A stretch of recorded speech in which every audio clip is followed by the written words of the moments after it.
I'm Arul Mani from the Department of English at St. Joseph's College, and this course is meant to be an attempt at seeing if we can have good conversations around poetry, around Indian poetry centered around the city, but also offering us some sort of insight into the incomplete places that our cities tend to be and the ambitions that have gone into those incomplete places, and indeed an account also of the intersections between history and politics in those intersections.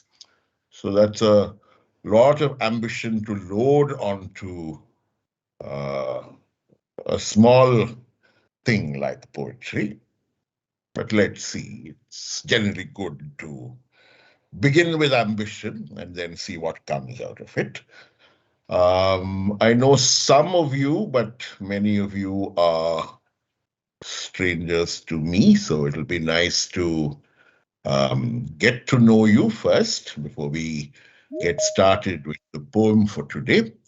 We'll be reading one poem that may have something to do with the city of Madurai, and I'll leave you with another poem to read and to uh, sort of come back to the next class to discuss. The key effort here is going to be to look at two different views of the city of Madurai, but more of that later, right? As soon as we are done with a quick round of introductions, I'll also acquaint you a little bit with the mode of work for this completion and certificates and things like that. It's not very heavy, right? The focus is on the conversation, but there will be a little bit of reading and writing, and I hope that's not people taking the course, right? I'll also announce the schedule for the course, and we'll then get to work with the poem and see where it takes us. All right, those who are able to unmute, please do unmute and introduce yourselves one by one.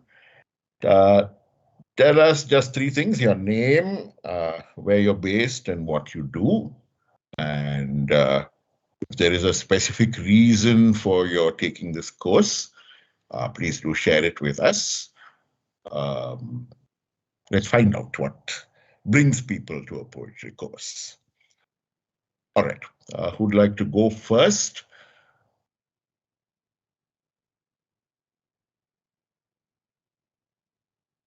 Could we begin with Hita,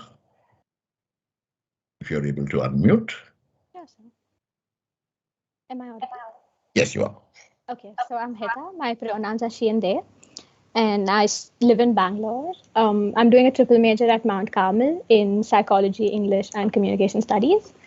And I'm here because, I mean, poetry is just my favorite form of literature, so I thought this course would excite me. That's pretty much it. Okay. Thank you, Hita, and welcome to the course. Thank you, sir. Okay, MCZ6, that must be Sanmita, right? Could you please introduce Yes. yourself? Yeah. So I am Sanmita. I am doing a. I'm based in Bangalore, and I'm doing a triple major course in microbiology, chemistry, and zoology. So the main reason why I took this course was I'm not really fond of poems, probably because I don't like understand them. But then, or maybe I've never tried to. But this is I just wanted to push myself to learn something new, and I would love to be. And also, sir, I actually love your the way you express stuff. Like I attended a few quizzes and all that, and I just wanted to be in your class. I didn't care what it was, but I just wanted to be. So thank you so much. That's it. Thank you. Welcome. I'm sure there's a compliment somewhere in there. Thank you for the compliment. I hope we can get you to like poetry by the end of the course. Sure. All right. Thank you. Thank you. Yeah. JIP6, could you please introduce yourself? That's probably Yasmin. Yeah. Yes, hello. All right. So I'm Yasmin Daniel. I currently live in Chennai. Grew up calling it Madras, so I had to make that like 1 second Chennai switch. I am doing a triple major in journalism, international relations, and public policy. I've been writing poems for a long time. I think like probably since second or something like that, but they were all really, really terrible trash. But I think I hopefully I got better a little bit over time, and I really enjoy writing and reading poetry. Also, it's your class. I kept bugging you during matinum, so like you can't escape that now. Um, and I'm looking forward to what you're doing. And I also just wanted to meet other people and see what they thought about poetry too. Super, super. I just hope you don't end up hating poetry after our misadventures with it. But welcome to the course, Yasmin. And I hope you have a good time here. Pranav, would you like to introduce yourself? Okay, so Pranav is making me go first. Hi, this is Shweta. Arulsa would make me pronounce it Shweta. Yeah, I'm here because I really enjoy sitting in a class and reading poetry and learning poetry, especially with Arulsa. And yeah, I'm also based in Pune and working. Yeah, Pranav can go now. I actually didn't pay for this course. We only paid like for one person. But I'm Pranav, and I moved from Bangalore to Pune. So, and like Tanmita said, I never understood poems or never tried to, and I really wanted to get to know them and try my luck at writing them as well. Thank you, sir. Thank you. And welcome to the course. If I may make an honest confession, I'm planning to stick you with all the poems I've never quite understood myself. So let's see how that goes. All right. Anika, please introduce yourself.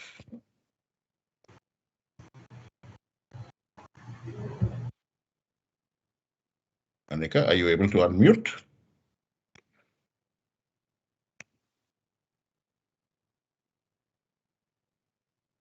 Okay, Anika seems unable to unmute. We'll get back to her. Nagashri, are you able to unmute? Hello. Yeah, we can hear you. Hello, my name is Nagashri and I'm from Bangalore. I had previously taken the 2 creative writing courses and around the world course previously. And when I heard that there's the new course coming out, poetry and Pattana, so I just immediately signed up for this. I'm hoping to learn how to read and also as it involves Pattana, something like how poetry as a form can be used to depict a cityscape. So I just wanted to try that and see how it goes and to discuss and connect with everyone else as well. Okay. I think Nagashri is what we'd call a certificate course survivor, and she's now back to do another one. Welcome back, Nagashri. And I hope you have a good time with the poems in this course. Amulya, would you like to introduce yourself? Hi, I'm Amulya. I am in Bangalore. I work for an IT company. So I actually chanced upon this through Professor Vijeta's read around the world. And then I have always survived on poetry. And then the idea that so many poets and writers get asked about why they don't do write about cities, and just the word Pattana and in poetry, it's just thrilling that there's some um, not regionalism, but some kind of nativity in English. That is something I really enjoy, nativity in English. That's somehow a new construct and it sounds really beautiful. So thank you. Thank you. Thank you for the nice words the kind words about the title of this course. Nice to have people admit to a love of poetry as well. Thank you and welcome to the course. Arudra, would you like to speak? Hi, my name is Arudra. My pronouns are he or they. I make art, I write and perform poetry. I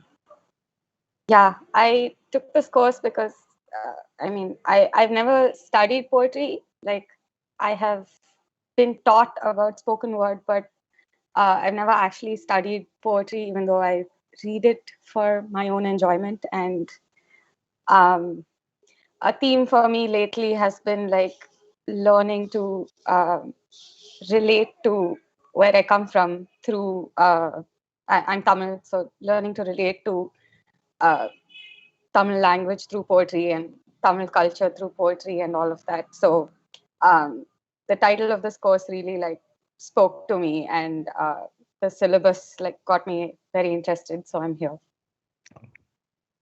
Welcome, Arudra, and I hope the occasional formal engagement with poetry is also as enjoyable as the experience of actually reading poetry by yourself.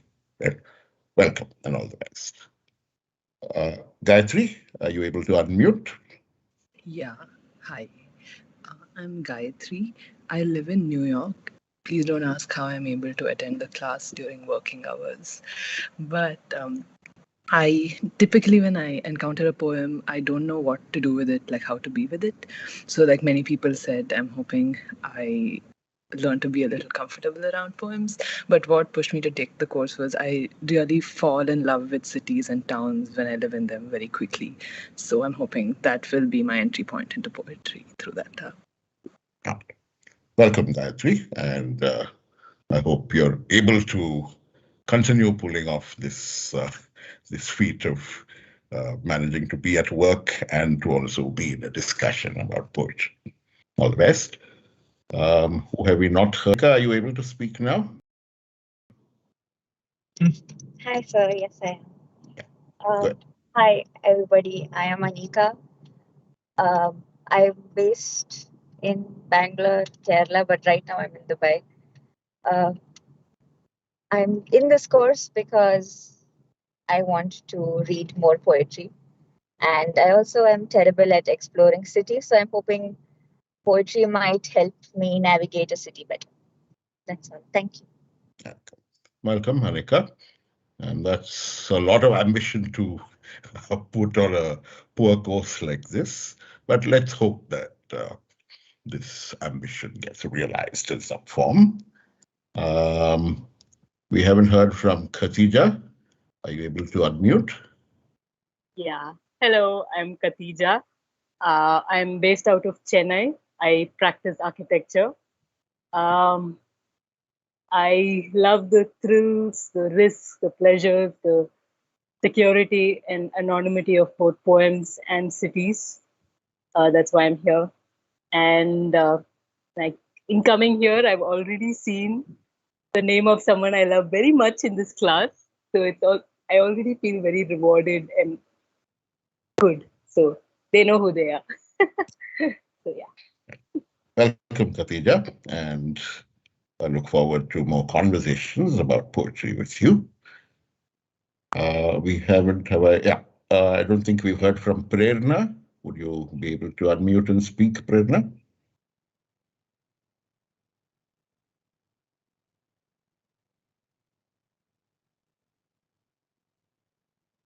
if you're able to. Yeah, Otherwise, can you hear me? I think it's.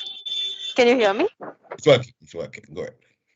I think it's kind of funny because as we're doing this course, I'm navigating between multiple public transport. So if you can't, if there's too much wind or something, please excuse me.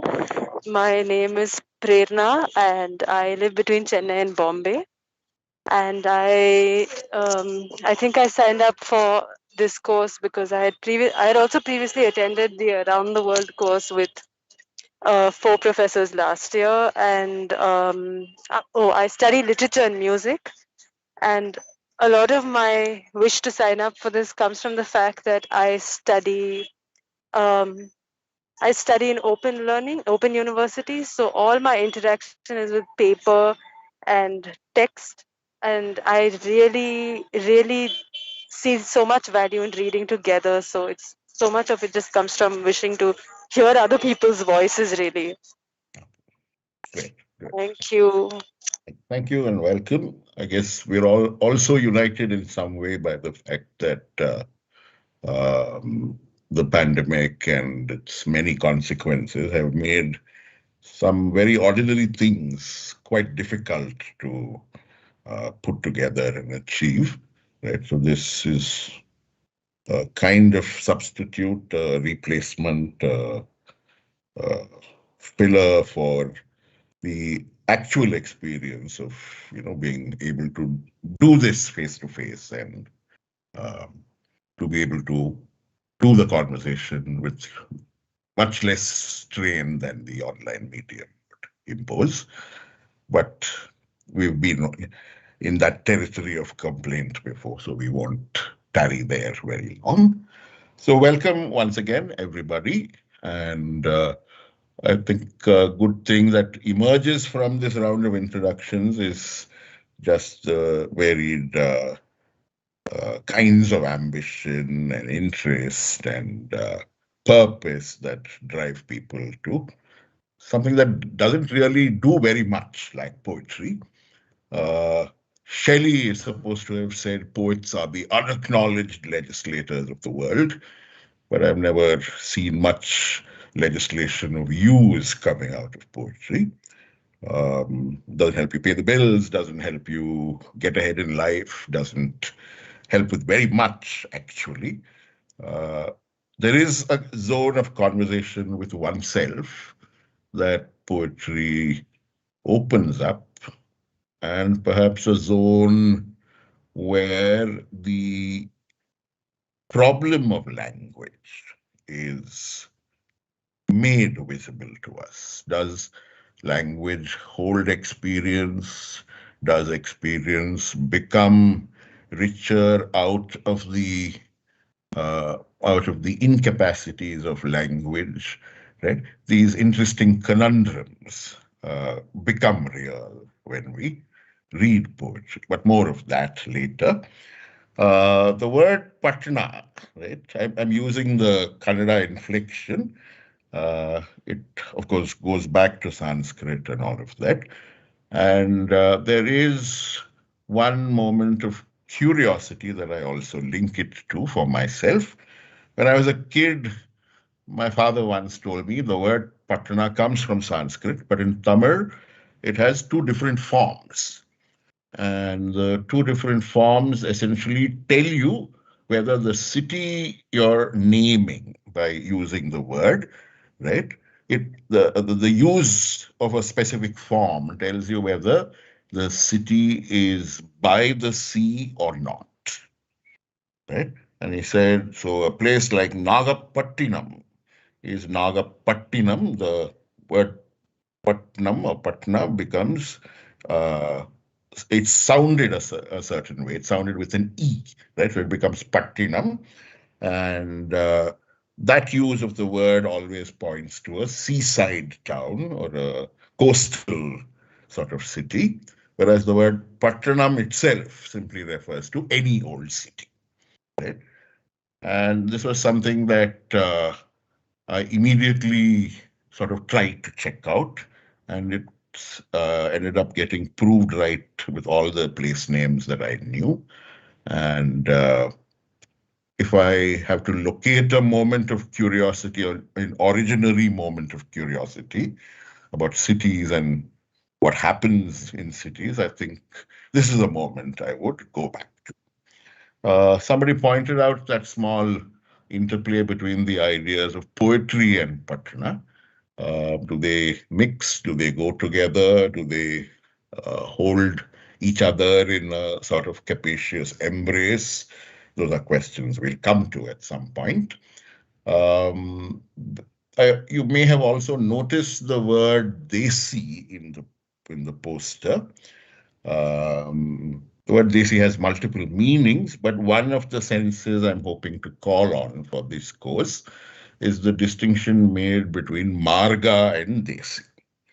It's a distinction that's been around in Indian sociology for some time, and in that distinction, essentially, marga refers to the more mainstream, what is accepted as culture or Indian or whatever term you want to use, right?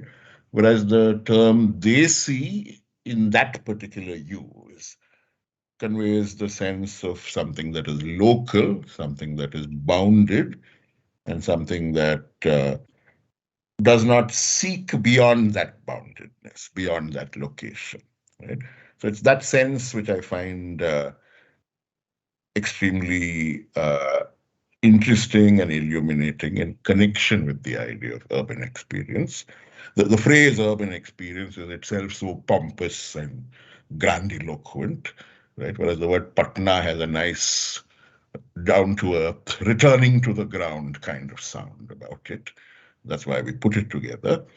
The picture on the poster, for those people who saw the poster, right, is from one of my favorite cities, Thiruvananthapuram.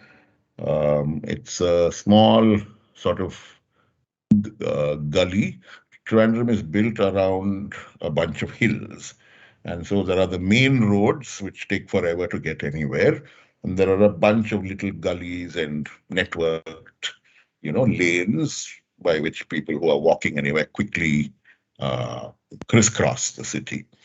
So this is one of the lanes near the Secretariat in Trivandrum that leads to an amazing restaurant called New Mubarak. Right? So I think I took the picture once in one fit of abstract love for Trivandrum and New Mubarak and the fish meals that they provided at amazingly low-cost prices in the afternoon and so on. I thought that image would sort of summarize and hold together my sense of what being in a Patna, a place that offers a very specific sense of location, of place, etc., might do for one. Anyway, all that we can talk about at leisure. I'm going to start with a poem that has confused me since the day I heard about it. And so I'll have to bore you with one slightly longish story here, but we'll do it as quickly as possible, the story, and then get to the poem. So my father is a Tamil teacher, and he was very particular that I study Tamil. We lived in Bangalore in Karnataka, and Tamil was already a disappearing language from the cityscape here. But my dad had a way of going to government offices and getting special permissions, and he also had the patience to stand in queues and obtain these freedoms. And so by various complicated arrangements, I studied Tamil through school. And the chief highlight of that experience was that I encountered poetry in home conversations, right? In lessons that my father took for me.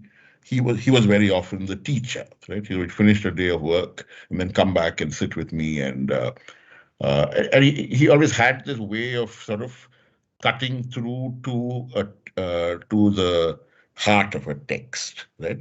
Through a story, through a little detail that sort of stuck in my head and so on. And so the Tamil classes my father took for me were the classes where I learned to sort of respond to poetry, learn to get it into my head and have it by heart without even any effort, really. And also to focus on little details and wonder about them forever and ever after. At some point in towards the end of this long period of studying Tamil privately at home with my father, he told me one day about this poem that has a sort of almost mythological sort of status or identity in Tamil literature. It's a poem without a title. It's a poem whose author is unknown. His name is not known. He's referred to only by the hometown he names in the poem. Right? And it's a fascinating poem because he has left home hoping to find patronage, hoping to win rewards from a royal court. He has left home his little village in what is today Tanjavur district and traveled south towards Madurai and has spent God knows how long trying to get past the gatekeepers and trying to win royal attention, and nothing has come of it. And in this very down in the dumps kind of moment, right, he spots a stalk, one of those white stalks, right, flying somewhere. And at this point, a poem spontaneously comes out of him, apparently. There is this convention in Tamil poetry called Tud, or to send a message through some, animal or bird or some other thing. It's a mode that is familiar to those who look at Indian literature because somebody like Kalidasa has a Meghadutam, right, where the clouds become the messengers and so on. So he sort of appeals to this bird to become a messenger and to take news of him to the people back home waiting for word of him, right? And that really is all that happens in the poem, right? He sort of describes the state he's in. He hasn't found the things he set out to find. It's bitter cold and he's shivering and sort of trying to stay alive long enough to meet the king and impress him with his poetry. So it's a kind of pre-poetry kind of poem that he ends up writing. And he says, tell her I'm here, I'm alive, and I'll be very beholden to you for doing this. Right? So that's the small arc that the poem takes. And then my father told me about this, how as he sang the poem out, having composed it in his head, right?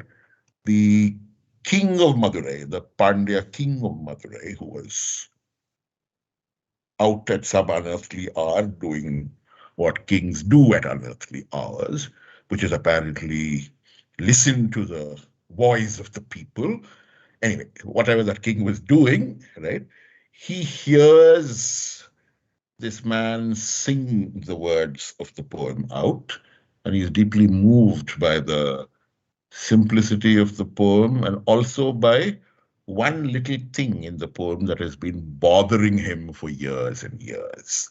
Right? So there's something in the poem that answers a question of his, a question that has stayed in his head for a very long time. And so apparently he takes the cloth around his chest and sort of deposits it on the poet and goes back to the palace and then sends people to go find this man, and then this guy is rewarded and sent home and all of that. there's too much of the fairy tale sort of ending about it. So I never believed this part, right? But the poem itself stuck in my head, and I've never been able to forget it. And one of the things that I love about the poem is the way in which Madurai, the city of Madurai, which is always this storied object in Tamil literature. It's home to literature, home to culture, fortress and bastion of poetry and poets and all of that, right? But it's not even a presence in this poem, right? There are other things in the poem that I find interesting as well, but this is the sort of backgrounder I'll give you before I looked for a translation everywhere and I couldn't seem to find one. So I sort of did a rough translation. Not particularly good, so uh, don't hate the poem for that reason. It's just a nice, let's work with it kind of approximation of what happens in the poem. I'll share my screen with you so you can read the way the words you'll get some sense of how the words in the original progress. I've tried to sort of stay true to that as much as possible. And then we'll see what we can do with the poem. I'll also read out, as you look at the English version, I'll read out the Tamil. It's not going to help anybody do anything with the poem, but I'll do it anyway. Right? Okay, let's try and get the screen to work.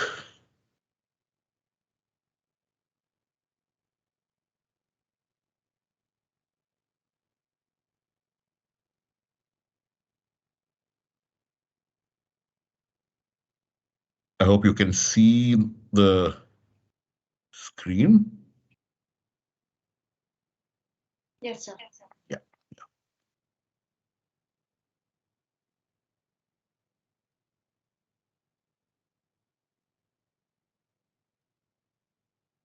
Does that work, or do you want it a little bigger? A little bigger, please. Yeah, yeah.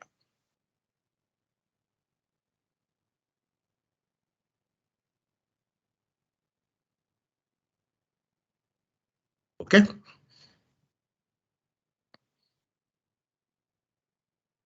All right, I'll give you the words now in Tamil. The poem goes, Narai, Narai, Sengal Narai, பழம்படு பனையின் கிழங்கு பிளந்தன்ன பவளக்கூர்வாய் செங்கால் நாராய் நீயும் நின் பெடையும் தென்திசை குமரியாடி வடதிசைக்கு ஏகுவிராயின் எம்மூர் சக்தி முற்றத்து வாவியுள் தங்கி நனைசுவர் கூரை கரைகுறத் தள்ளி பாடுபாத்திருக்கும் மனைவியைக் கண்டு எங்கோன் மாறன் வழுதிக் கூடலில் ஆடையின்றி வாடையில் மெலிந்து கையது கொண்டு மெய்யது புத்தி காலது கொண்டு மேலது தள்ளி பேழையில் இருக்கும் பாம்பென உயிர்க்கும் ஏழையாளனை கண்டனம் எனுமே.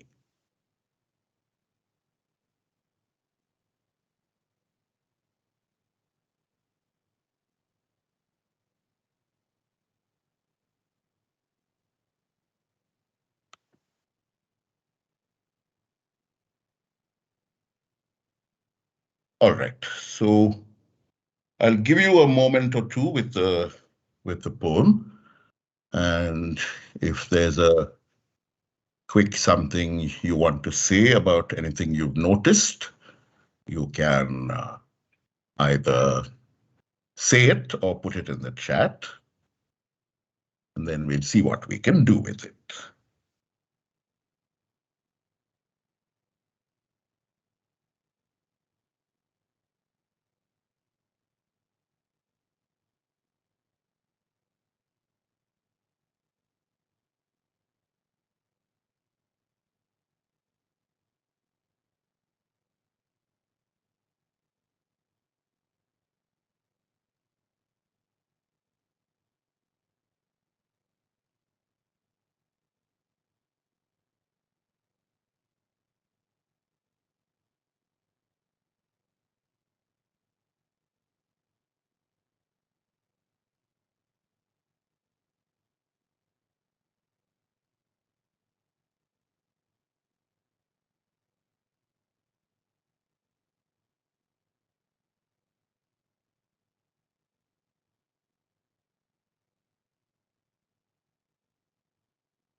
Yes, Katrina, go ahead. I'm going to start with a question and then a comment. Okay. Because I understood a little bit of the language, was the last verse reverse in Tamil? Does it end with the poor man in King's Madurai? Yeah. Okay. So it ends Erayalanai Kandanam Yenume, right? So it sort of accumulates towards the idea of the poverty-stricken poet. Right. I mean, I think a lot of visuals sort of strike out, but I'm just going to point to one thing, which is that it begins with this image of a grounded, heavy thing, right? Like tubers at the foot of a fruiting palm. But something about the last verse and, with the legs curving upwards urgently, the images of someone lying on the ground with their legs up and in the sky and this breath hissing in and out, the snake, it's almost like his breath is also a part of the message that's sent out, that's sort of floating with the stalk, Yeah, just that. Great. There is indeed a lot of visual byplay in the poem. There is the overt summarizable meaning of the poem, and then there is the almost invisible art that goes into a bunch of small things that also hold the poem together and make another poem out of it, essentially. Right? So this is one of the things. The thing you pointed out, right? This alternation between two different modes, the vertical and the horizontal. Right? That's one of the bits of action in the poem. One of the interesting bits of work in the poem. Right? Superb that you noticed it. Others, anything you spotted or have a question about?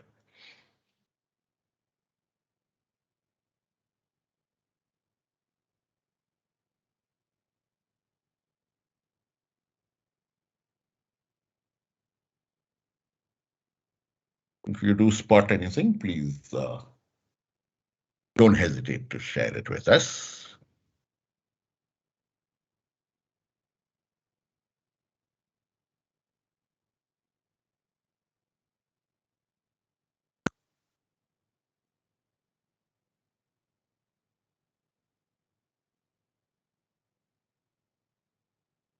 Okay, you can make your observations as and when they come to you. I'll try and get started on one or two things that I might want to say about the poem. Right?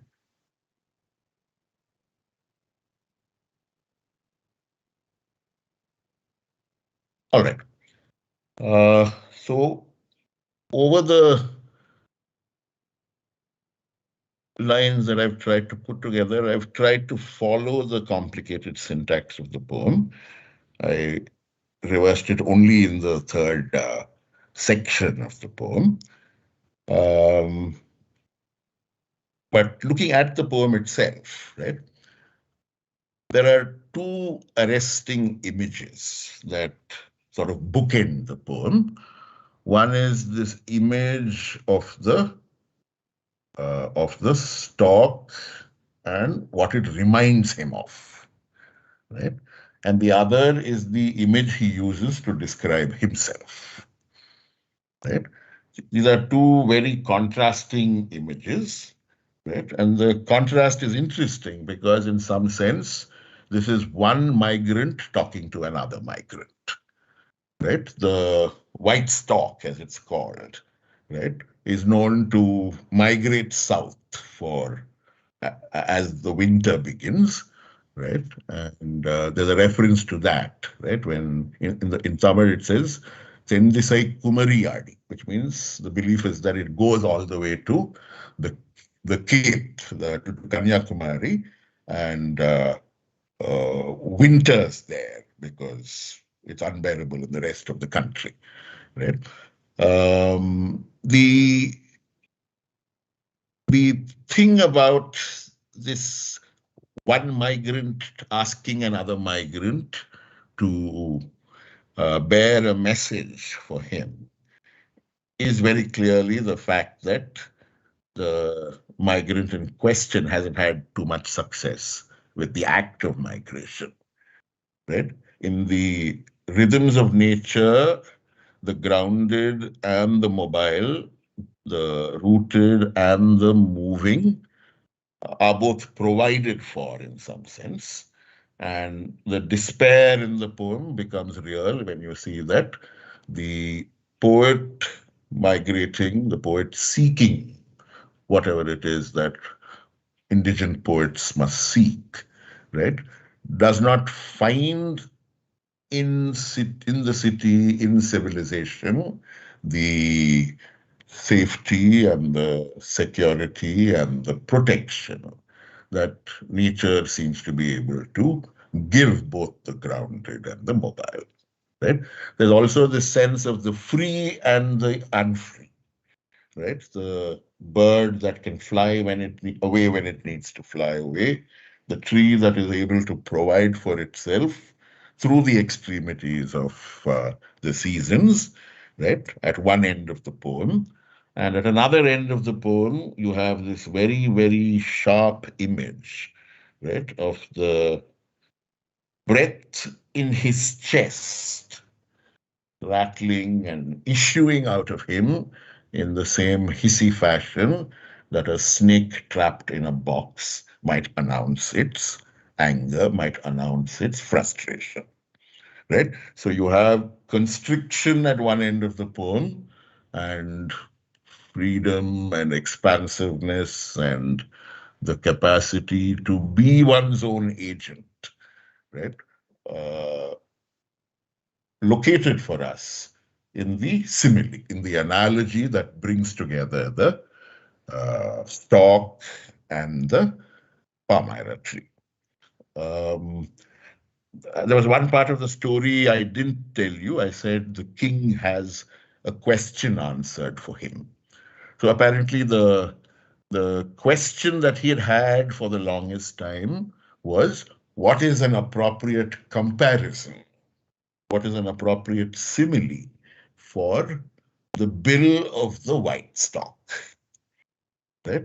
It's known to have a remarkably pink sort of bill. He kept asking his poets to find him a comparison that worked, and nobody could. And then, quite by accident, as he's wandering the streets incognito, he hears exactly the image he's been looking for. The image sort of goes into his head and connects, right? And that is the thing that compels him to reward him at some level.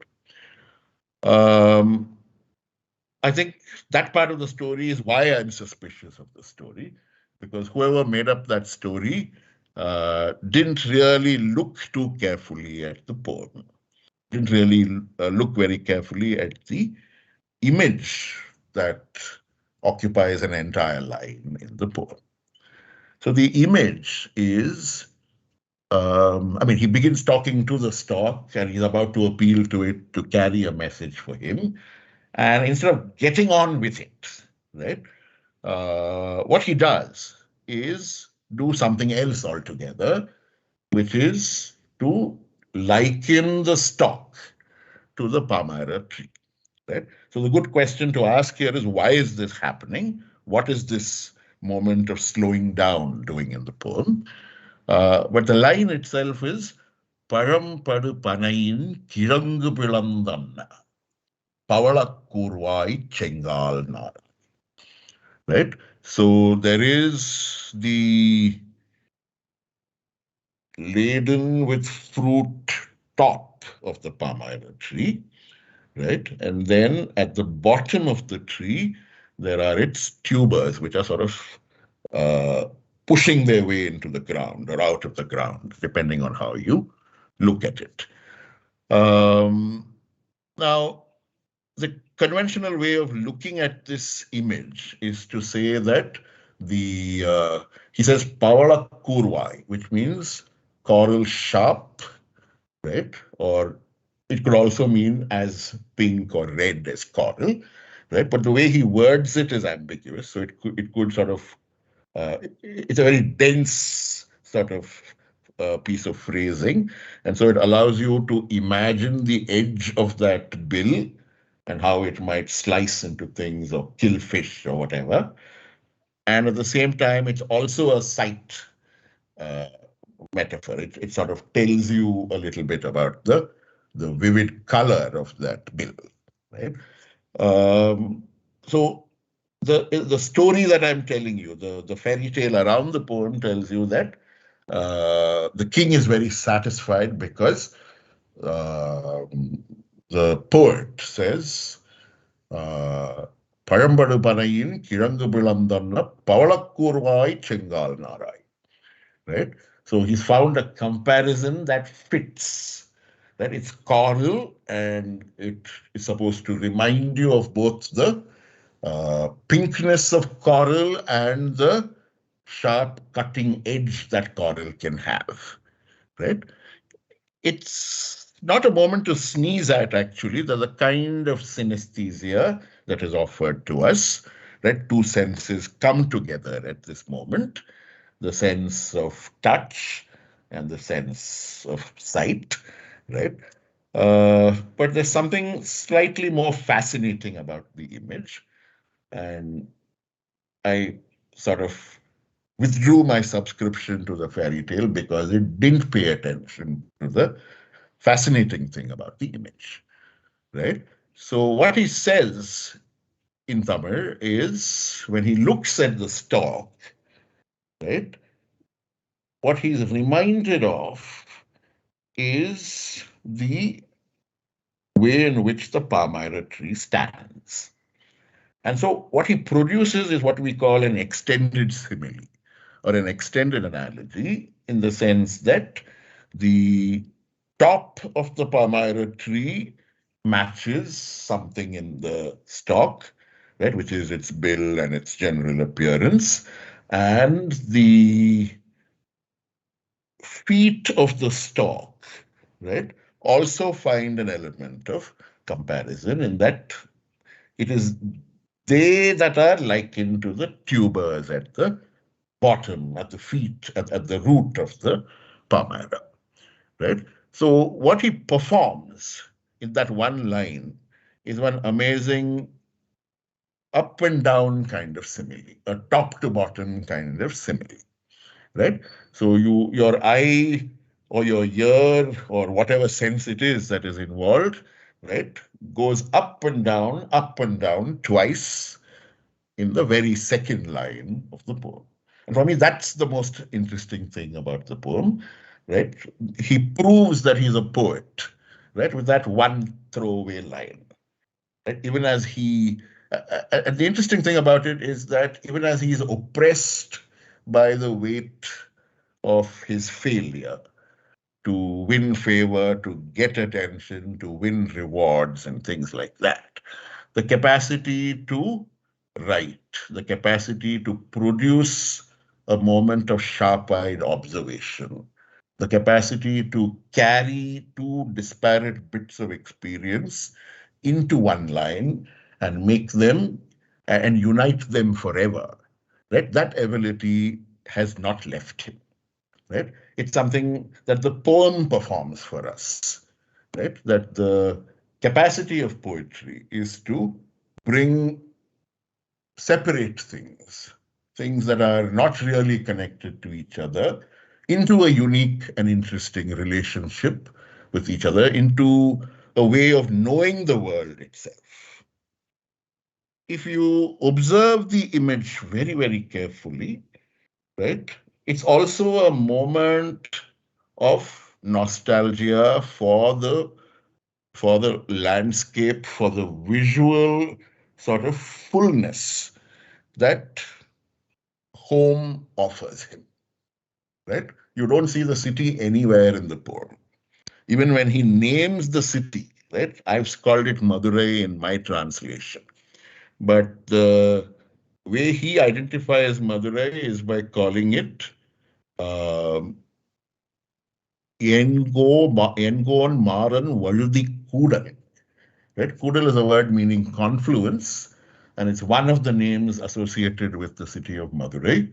So Madurai is sort of reduced to this alternative name, and the various delights of Madurai, the various things that are supposed to make Madurai special, have all shrunk and become nothing for him, because what he sees, right, is the world he has left behind, and who he is also the world he has left behind.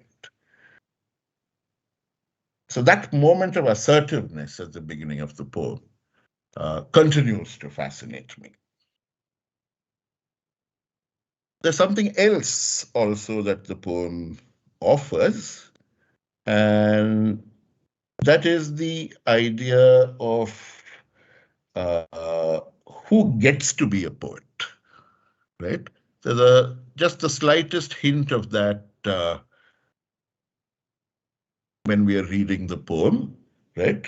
But the hidden debate in the poem is, why has he been unable to win favor? Why has he been unable to get royal attention and all of that, right? And if you ask that question, right, you will see that this is merely a man of talent from an anonymous village, an anonymous man from an anonymous village, right? Someone who is simply not cut out for the ways and means by which you must worm your way into favor and attention. At one level, what the poem offers is a meditation on that, right? And I'd like to take that idea one step further of this, of the fact that the anonymous poet, he's just called Saktibutrattu Pulavar. He names his hometown, his village. He talks of the pond in Saktibutram. He invites even in the midst of his misery, he remembers to be good host. And he says to the stock, go there and spend some time there. And after you're done, right, go over and bear this message to my wife, right? The anonymity of this poet, the fact that he doesn't have a name, his name's not remembered, even though there is so much mythology around the poem and around what happened and the largesse of the king. The king's name is around, right? The poem names him and tradition also names him, right? But the poet is faceless, is anonymous, right? And the thing that strikes me as I kept going back to the poem, the thing that struck me at some point is the fact that perhaps this writer, right, is somebody writing from outside the communities that are allowed to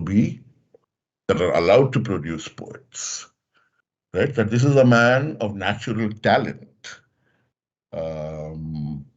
And the idea of natural talent not being recognized because the networks of patronage don't have time for natural talent, right, is actually held out for us by the images that he offers. So those images have that value, that work also in the poem.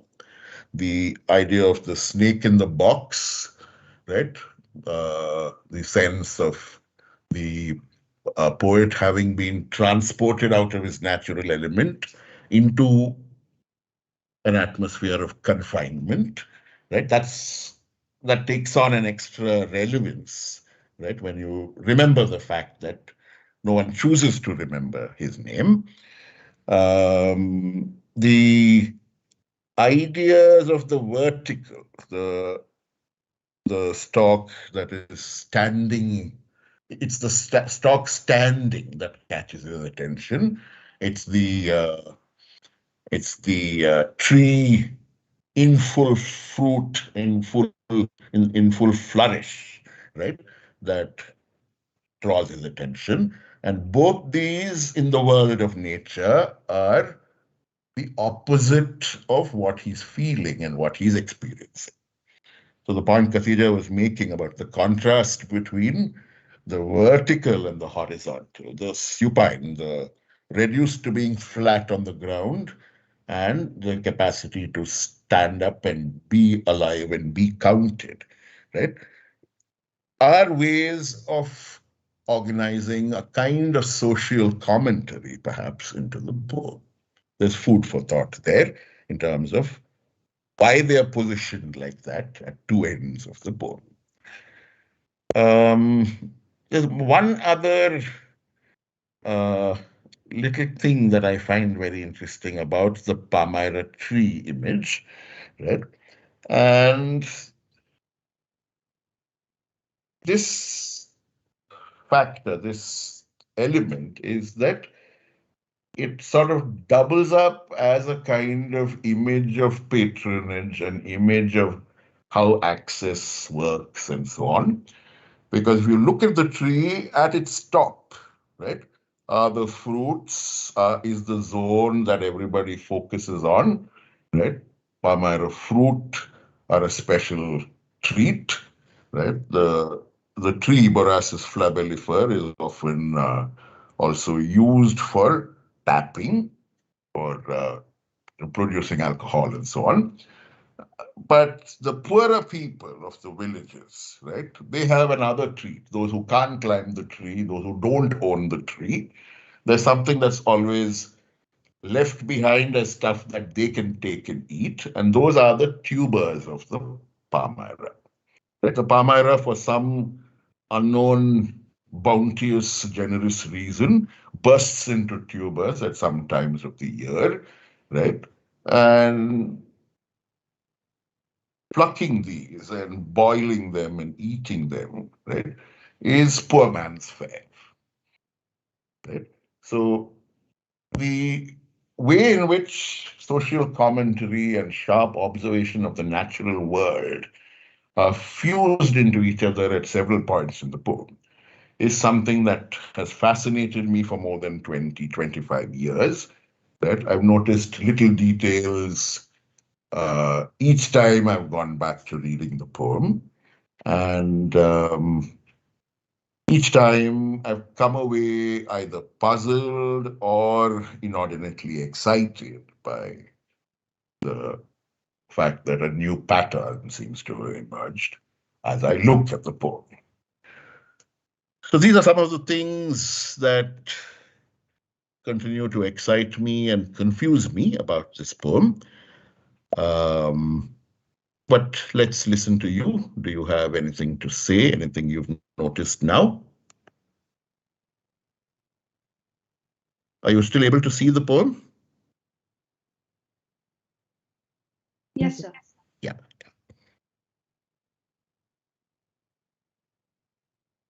Yes, Yasmin. Yeah, I'm not sure if I'm right about this or not.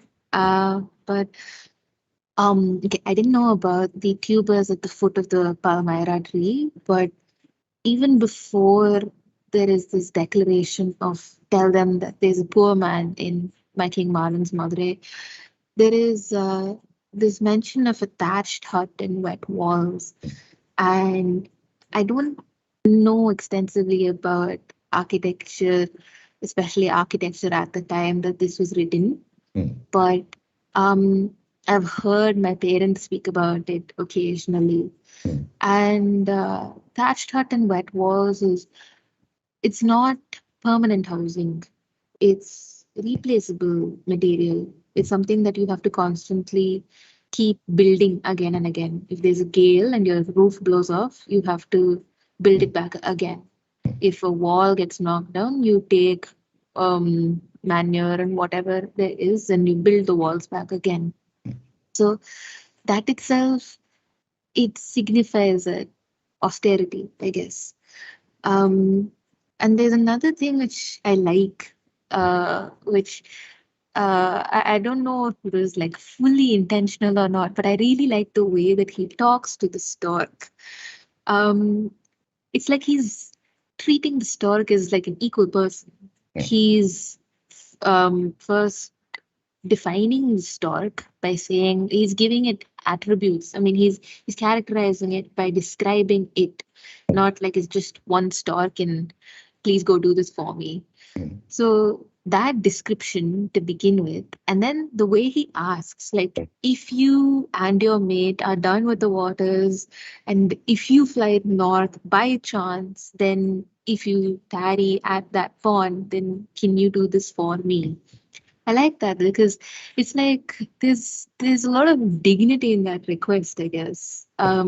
Because the stork is it's not guaranteed that it's going to fulfill his request, right? And that's just the way that nature is. It's not suiting man's needs. It's not going to do things just because humanity asks it to. It tends to do its own thing, and life continues there while humans go suffer in turmoil. So that recognition of this creature that doesn't have to do something for him, and the acknowledgement that he gives to the stork, I like that a lot because I think this is the first time that I'm seeing a poem where this is done for an animal. Usually when we read poems, they're all human centric, or at least the poems that I have read have mostly been human centric. And this kind of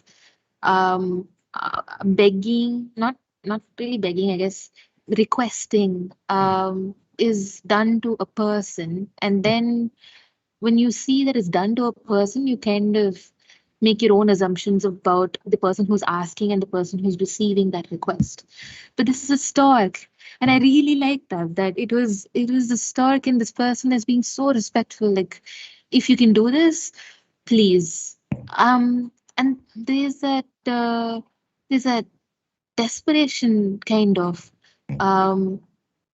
both with him, and you see that when he's lying he's lying, and the description of him as, his legs curving upwards and his breath hissing out and so on. But before that, there's also desperation with the wife, because he says the wife scans the sound of a gecko call to find word of me. So she's already looking, she's already worried, she's already anxious.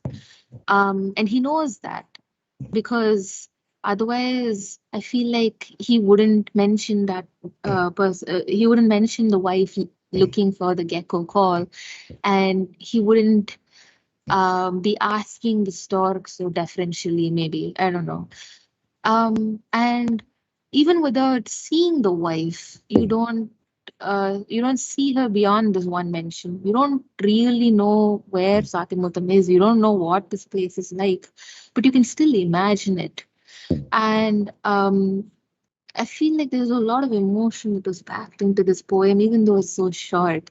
There were things like it's so rich, it's so full of visual imagery, and the kind of feelings that he is experiencing and that he thinks that his wife is experiencing, and the kind of things and the kind of freedom that he associates with the stork. The stork is not troubled by any of this at all, because the stork doesn't really answer to anybody.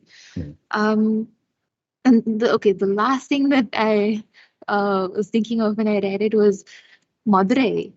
I used to go to Madurai very often because my mom is from there and we used to spend summers there all the time. I have never felt a cold northern wind in like 14 to 15 years of being there. I have never felt a cold northern wind, even though I've been there in summer, in winter, whatever passes for winter in South India. But like just reading it was like, this is incredible, because even though I know the place, I don't really know the place. I didn't know the place it was then when it was being written. And it's like it's like a shifting image almost. Like the Madurai that he is imagining, which is harsh towards him, he doesn't find what he's looking for there. Even the elements are against him. Like the wind is freezing him. He's clearly numb and disillusioned. And the Madurai that we see in mythology, with the whole Sangam culture, and you have the Meenakshi Koil and blah blah blah blah blah, and the Madurai that I know, one place shifts so much in different ways. And I like that a lot. I feel like this is like the epitome of the whole show don't tell thing. And I really like that. Okay, I will shut up. Thank you. Okay, thanks. I'll just add a couple of things based on what you said. One is that the stork with its mate, right, is a way by which he begins talking about missing his wife and the sense of, of sadness at being separated from her, right? So it's not just the stork itself, as you pointed out, but the stork and its mate.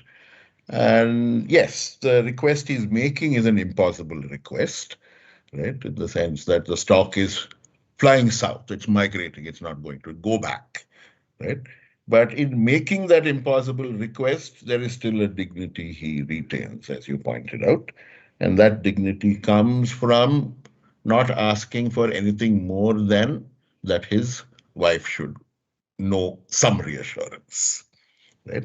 That's the thing that I find very carefully done in the poem. He could ask for lots of things, right? But this is all he actually wants to ask for. The bit about winter, etc. The mood of the poem is winter, right? And that is identified for us by two things. One, the sight of the crane in migration, right? That's one marker of winter. And the second marker of winter is the word vadai, right? The line is Ada Indri Vadayil Melinthu. So he doesn't have enough clothes to cover himself, and the biting northern winds are tearing the flesh away from him, to write it more dramatically. The line itself is much more restrained. It says he's thinned by the northern winds, right? So the season is actually the coming of the northeast monsoon, right? There's a small drop in temperatures. As you pointed out, it's not like a great drop in temperatures.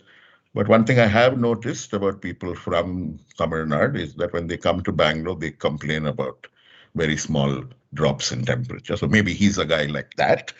But the thing about Sangam poetry is that it works through a chain of suggestions. So landscape, season, sights from the natural world, that all these things come together to create a mood, to create a larger area of suggestion than just the words in the poem. So that is definitely happening. There's one more thing I want to say, but there are lots of hands up, so we'll come back and I'll say that if I remember. Right? Arudra, sorry, we took up a lot of time. Would you like to say something? Yeah. So one thing I noticed is the difference in the way he talks about Madurai and about Satyamuttam's town.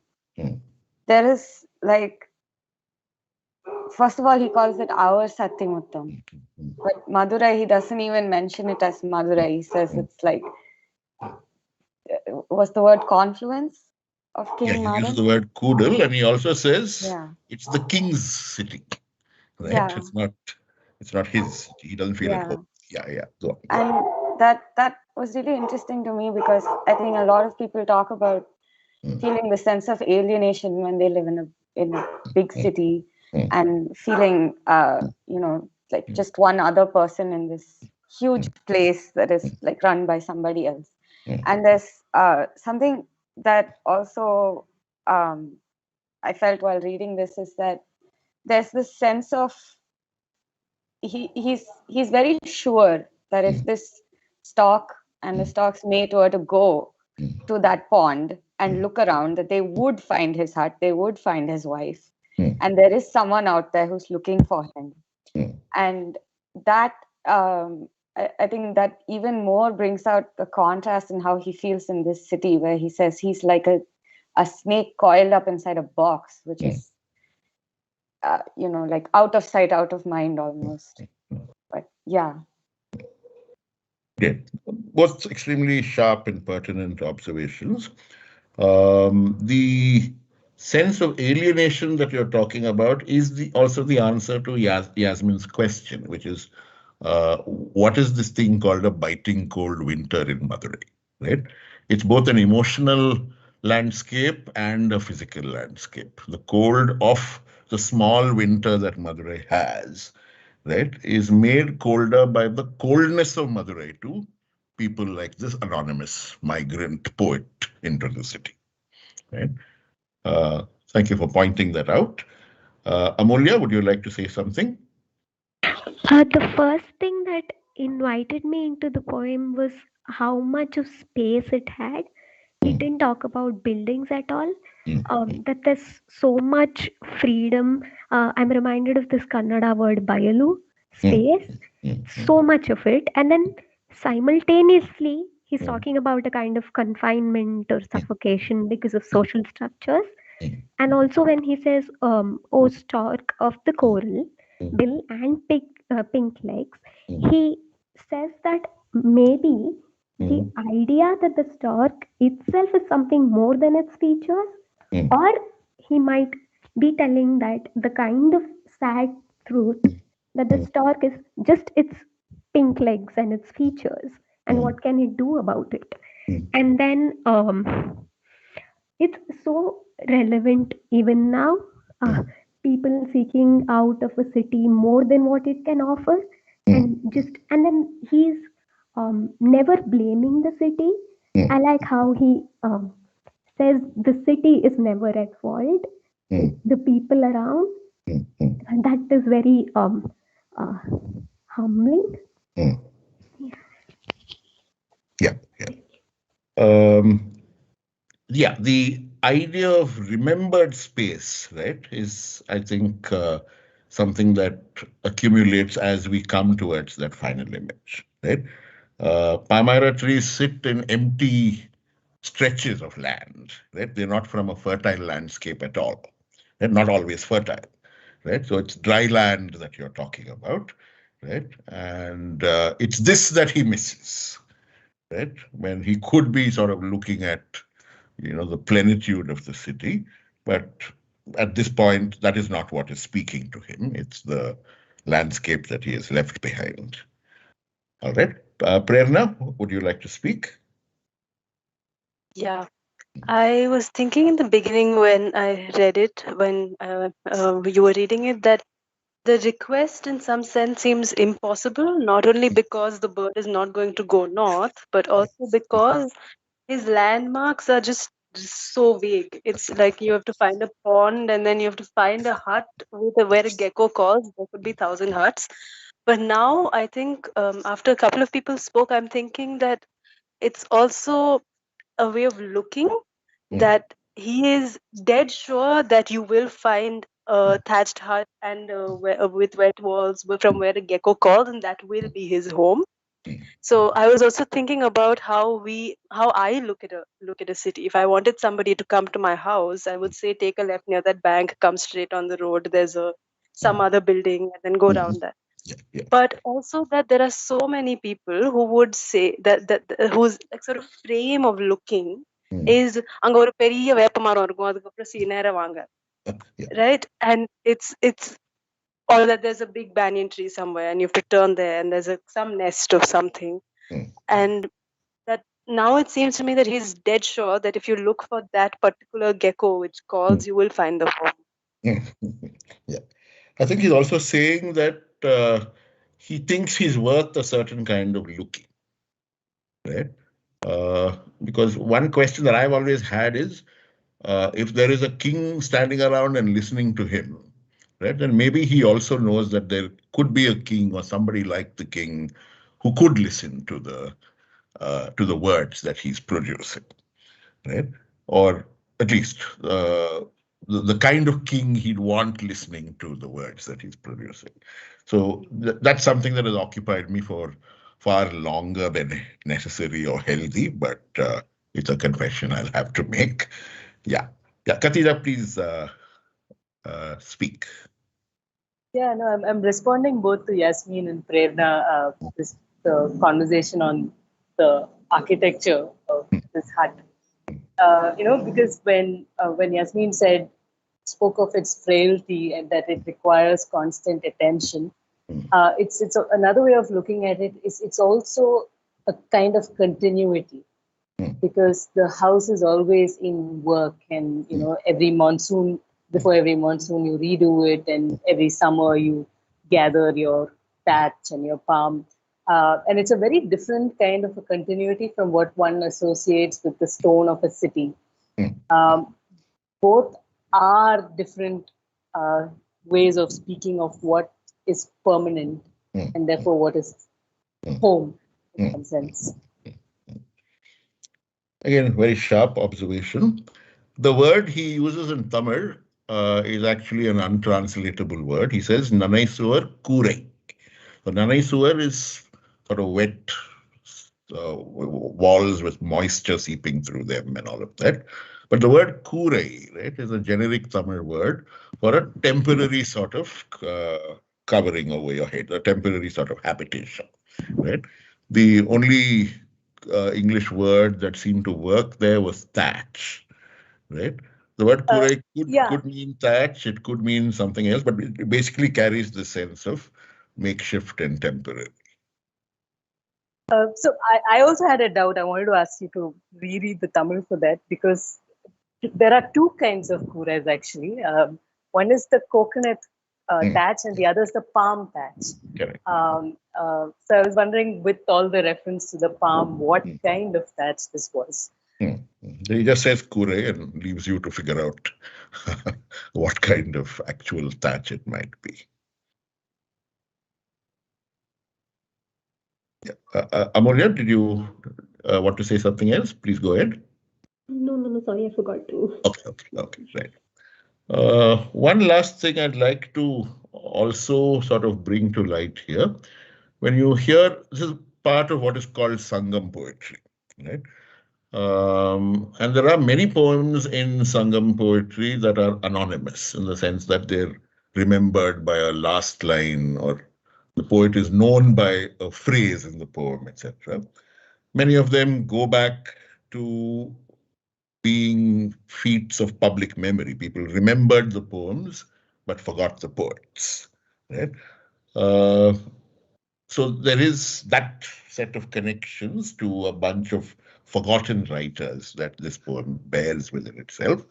But the thing that I continue to be curious about is the way this poem actually sort of breaks form in a certain sense. So Sangam poetry works along two clearly defined trajectories, one called Agam and one called Puram.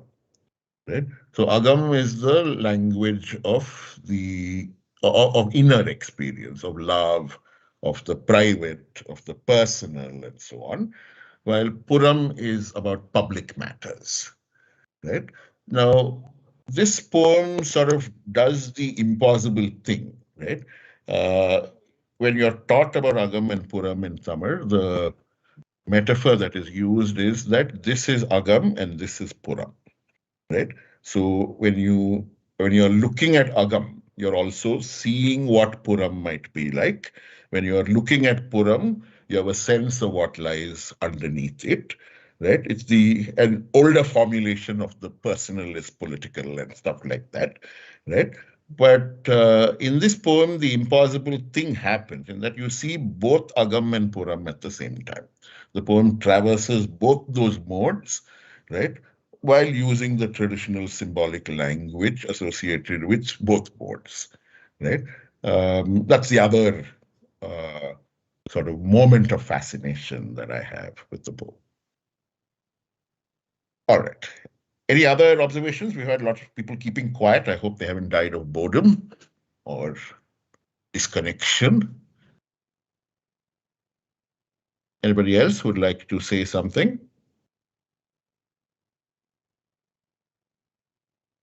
Okay, while we wait, let me also set up the next poem that we will read a familiar poem as a companion to this one, and that is A.K. Ramanujan's A River, right? It's a poem about Madurai, and unfortunately a poem that has been done to death by having been prescribed in various school curricula and things like that. We look at it for two reasons. One, Ramanujan is responding to this idea of Madurai, right? What I'm calling the storied idea of Madurai, the celebrated idea of Madurai.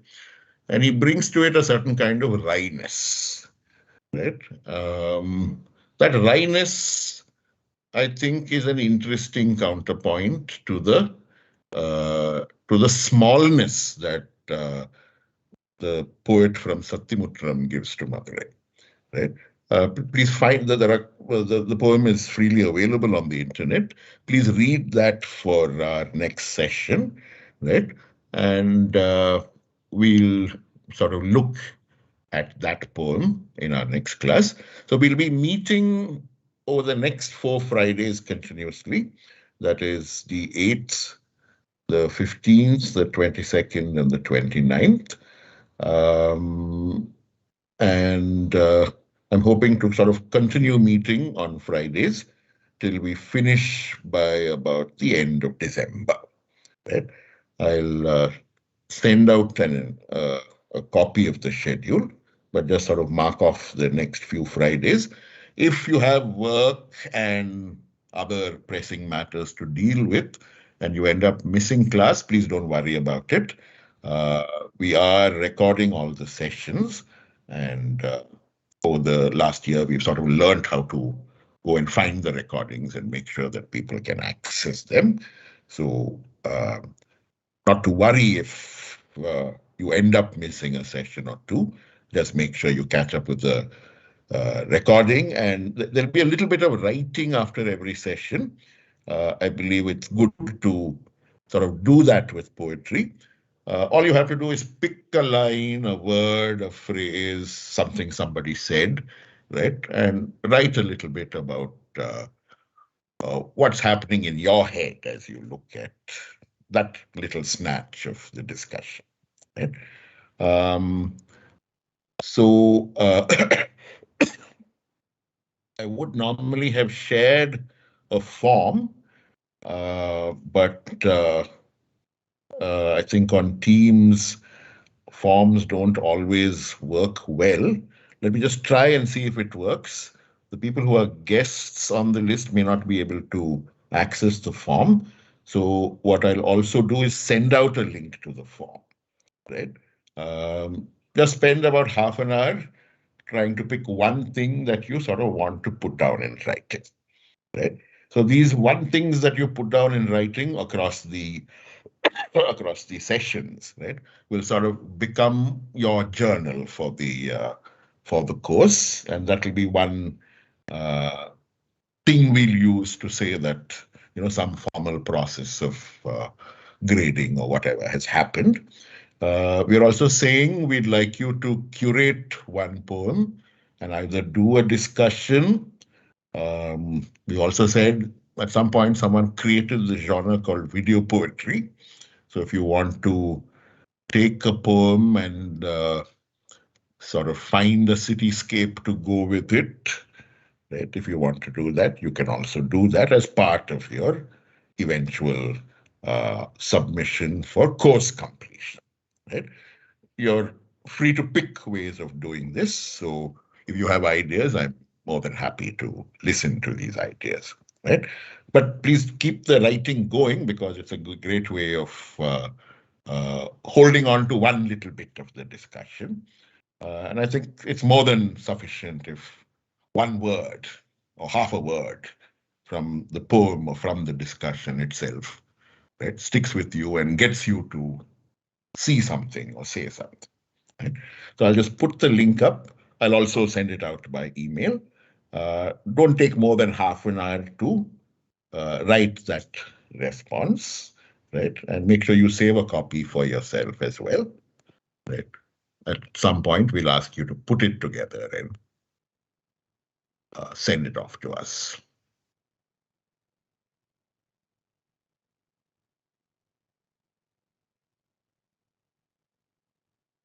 Just give me a moment. I'll share the form with you.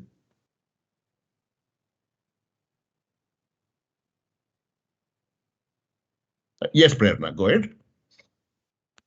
Sorry, I just wanted to ask, is this a recurring kind of link for every Friday?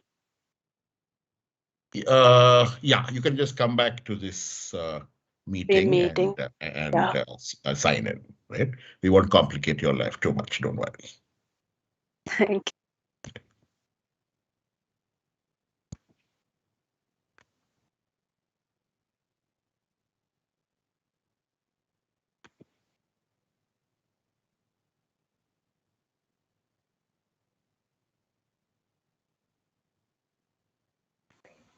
Sorry, I have a silly question.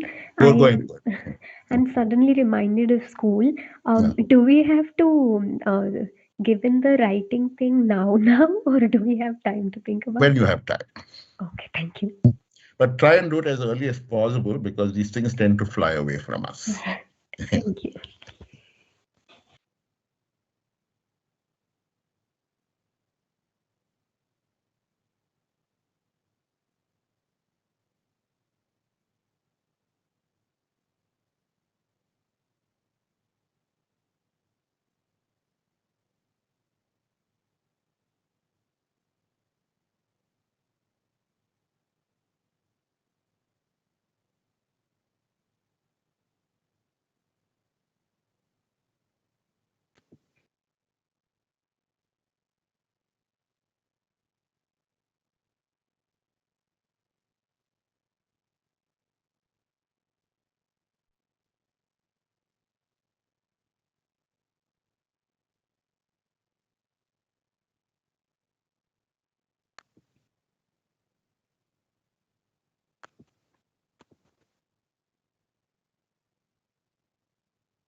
Okay, there is a Web 1.0 version of the poem on the internet in case you can't find.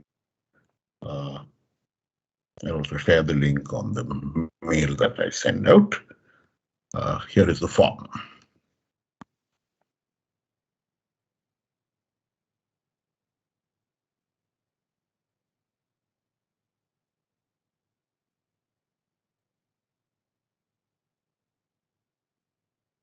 Do you also have a link to the Tamil poem itself? The words? Yeah. Yeah, I'll send you a link on the mail I send out now. Thank you.